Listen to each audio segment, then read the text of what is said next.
Welcome to BuffaloWriter.com. In the 2.5-minute video, they've been more like 3.5 minutes, but maybe today I can do better. If not, try to bear with me, okay? There's a story on the website. It's called Two Doctors. You can find it on the archives page. The archives page. It's been there for some time. I don't know if you've read it or how many people have read it, but for those of you who haven't read it, I'm going to read an excerpt from it, and maybe that will inspire you to read the whole story, okay?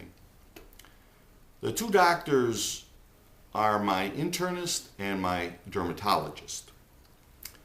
The excerpt I'm going to read describes my first visit to Dr. Wolfe, my dermatologist, okay?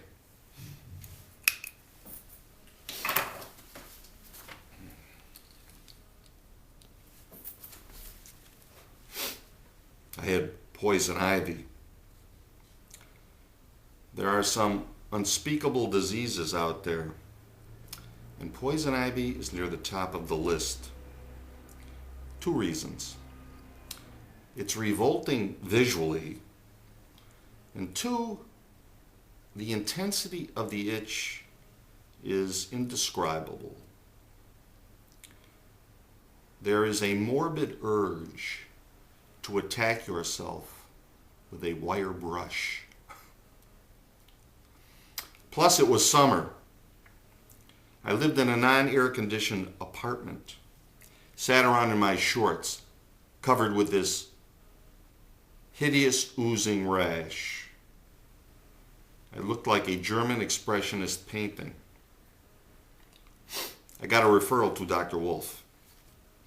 I sat in reception, thumbing through a magazine, while eavesdropping on a conversation between the receptionist and a patient on the other end, Mrs. Burkow. The receptionist: "He can't see you, Mrs. Burkow. He's booked for the day. Tomorrow he leaves for a much-needed vacation. He will be gone for 3 weeks. If it's an emergency, we are referring all patients to Dr. Feldstein." There was a pause. The nurse said, "I understand, Mrs. Burkow." The nurse repeated, in the exact same words, what she had just finished saying about Dr. Wolfe and his vacation. Pause. A rejoinder from Mrs. Burkow. They went back and forth. The nurse said no. Mrs. Burkow said yes. Mrs. Burkow was tenacious.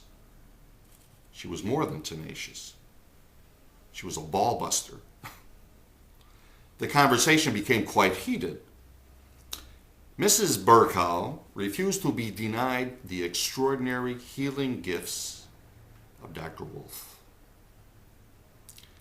At some point, the nurse caved in. She said, "I'll speak to Dr. Wolfe. Call you back." She hung up, gave me a haggard look.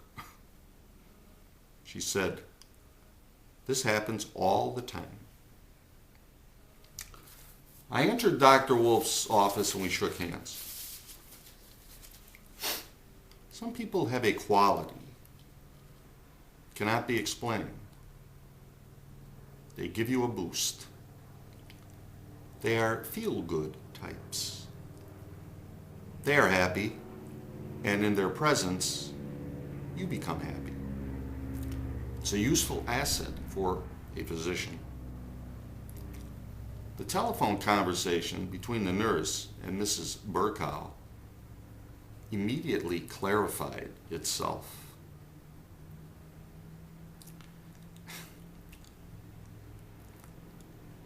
He was a small man, quite old, pushing 70. He had a large head with a large pair of ears to go with. The face was kind. He had wonderful eyes. There was wisdom here, and a forceful spirit, and infinite patience of manner. He spoke with a German accent, and his first words to me were, "Did you see the man who just left?" "No. He's a hypochondriac. Drives me crazy. He has every disease known to man. Do you know why? Because he doesn't work. He has money. His father gives it to him. His father supports him. He is, forgive the expression, pissing his life away." Dr. Wolfe continued, "That's why he comes here. He's bored. I've explained all this to him. I said, you need to do something. It's called working. You need a job." He said to me, "What kind of job?" I said, "Any kind of job. It's not the issue. Work in a gas station." But people don't listen. They hear what they want. Now, what about you? That's the excerpt. And before I forget,